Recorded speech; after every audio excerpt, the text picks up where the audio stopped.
La rivalità tra Saya Kamitani e Tam Nakano si sta facendo sempre più aspra e in quel di Path of Thunder vivrà un nuovo capitolo che, suo malgrado, coinvolgerà anche Sayaka Kurara. Quest'oggi dunque vorrei soffermarmi maggiormente sulla carriera di questa giovane stella che è diventata l'ago della bilancia nella lotta tra il bene e il male.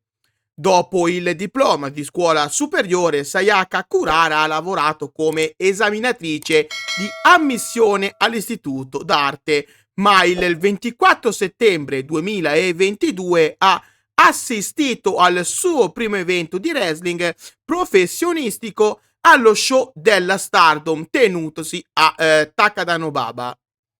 Il primo ottobre dello stesso anno, ispirata dall'incontro tra Giulia e Tam Nakano nella finale del Five Star Grand Prix, decide di diventare lei stessa una wrestler professionista e si candida all'audizione per esordienti, dove venne accettata a dicembre per poi entrare come tirocinante nel marzo del 2023.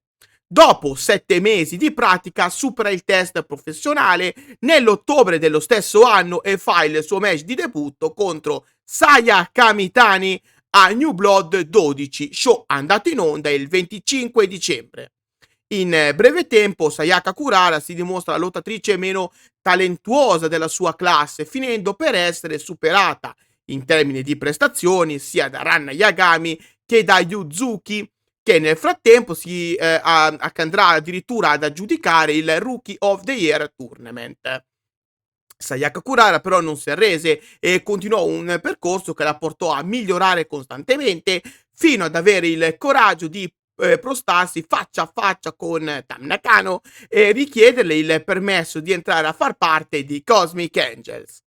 Tam Nakano accettò immediatamente, ma Yuna Mitsumori disse che siccome lei aveva dovuto fare un periodo di apprendistato prima di essere accettata ufficialmente, allora sarebbe stato giusto che anche Kurara facesse lo stesso percorso. Quindi Tam fece di Sayaka Kurara un apprendista di Cosmic Angels. Dopo 2 mesi di apprendistato, Sayaka Kurara dimostrò tutto il suo valore a Tam Nakano, che così decise di farla entrare ufficialmente a far parte della unit. Nel frattempo, quella Sayaka Mitani, che Sayaka Kurara affrontò nel suo match di debutto, si era trasformata in una lottatrice spietata, lasciando che il suo lato oscuro prevalse, che Phoenix Queen fece la sua nascita. Questa nuova Saya mise subito gli occhi addosso a Tam Nakano, perché in quel mentre la leader di Cosmic Angels vinse la Red Belt contro Natsuko Tora, che era diventata leader di Hate, stable che accolse a braccia aperte Saya Kamitani quando effettuò il tour Nil. Man mano che il tempo passava, la rivalità tra Tam e Saya si fece sempre più densa, con l'atto finale fissato per Dream Kingdom, dove le due atlete si sarebbero affrontati in un match valevole per il World of Stardom Championship. Nelle settimane però che precedenti allo scontro titolato, Saya iniziò ad avvicinarsi pericolosamente a Kurara, che venne presa di mira da Phoenix Queen come oggetto della discordia tra Kamitani e Nakano. Un tentativo non troppo velato di Saya per incutere timore nella mente di Tam, ma anche per vendicarsi di ciò cui Saya Kamitani ritiene responsabile Tam Nakano. Sì, perché dobbiamo tornare indietro all'estate del 2023 e alla prima giornata del Five Star Grand Prix per capire meglio dove nacque l'odio tra Phoenix Queen che prova appunto nei confronti della leader di Cosmic Angels. Durante quel periodo Saya Kamitani si infortunò ad un gomito. Infortunio che le fece saltare tutto il Five Star Grand Prix e buona parte del 2023. Un incidente che capitò proprio durante il match tra lei e Tam Nakano, il che, secondo Saya, rende responsabile la Nakano, che venne appunto incolpata dalla Kamitani di tale infortunio. Questo fece covare vendetta nel cuore di Saya, una vendetta che ora Fenris Queen si sta pian piano godendo, in primis avendo portato via la Red Belt a Tam, con il nuovo obiettivo ora di portarle via anche una sua preziosa alleata.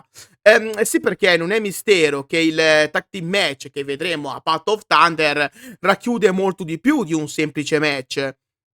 C'è in palio il futuro di entrambe le contendenti, ma forse ancor di più quello di Sayaka Kurara.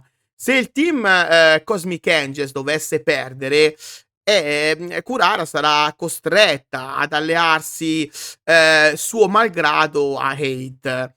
Discorso diverso invece se a trionfare sarebbe Tam Nakano e Amica, sì, perché in questo caso Tam riceverebbe in premio in futuro un match titolato valevole per la Red Belt. È chiaro quindi che le Cosmic Angels sono quelle che hanno più da perdere, anche perché i giochi mentali, scatenati da Sayaka Mitani su entrambe le avversarie sono stati intelligenti, hanno messo pressione alle 2 face che rischiano di entrare nel match con la mente piena di preoccupazioni. Non sarà quindi un match facile da affrontare per nessuna di loro, ma la spada di Damocle pende nettamente sulla testa di Tam Nakano e Sayaka Kurara. È qui che si vedrà quanto lucente sarà la loro amicizia e se il loro legame sarà talmente forte da superare l'ostacolo chiamato Hate. A mio avviso il match sarà vinto comunque da Cosmic Angels grazie alla fiducia che le due componenti del team hanno tra loro. Questa vittoria porterà avanti la rivalità ancora per un po', in modo da dare a Tam l'ennesimo match titolato contro Saya. È qui che probabilmente poi si complicheranno le cose, diciamo, ma di questo parleremo eventualmente più avanti. Non vi nascondo comunque che il pericolo che Kurara possa unirsi a Hate c'è. Secondo me sarebbe uno sbaglio enorme, ma è vero dire che dicevamo ciò anche del turnil di Sayaka Mitani, ora venerata dai più come una delle cose più belle della Stardom degli ultimi mesi. Un percorso simile potrebbe attendere anche Sayaka Kurara e trasformarla in un qualcosa che in futuro non potremmo più farne a meno. Al contrario, potrebbe essere un fallimento come noi tutti pronostichiamo. Chissà. Non ci resta che attendere Path of Thunder, pay-per-view che vi ricordo andrà in onda lunedì 24 febbraio. Non mi resta che chiedere a voi il vostro pronostico, nonché il vostro pensiero su questo imminente match che ci sta ormai tenendo incollati allo schermo.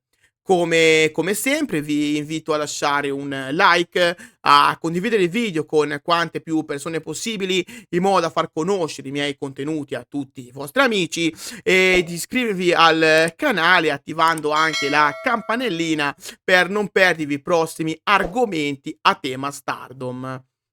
Inoltre vi ricordo che qua sotto in descrizione potete trovare tutti i link del progetto Donne tra le corde, uno splendido progetto realizzato completamente da Rachele, una straordinaria ragazza che come me e come tutti voi ama follemente il wrestling femminile. Grazie a questo progetto potete sempre rimanere aggiornati con tutto ciò che aleggia intorno alle vostre atlete preferite di tutte le federazioni più importanti. Allora vi rimando ai link che trovate qua sotto in descrizione per tutte le info. Dal vostro amichevole Kirito di quartiere per oggi è tutto. Grazie di cuore e alla prossima. Bye poi!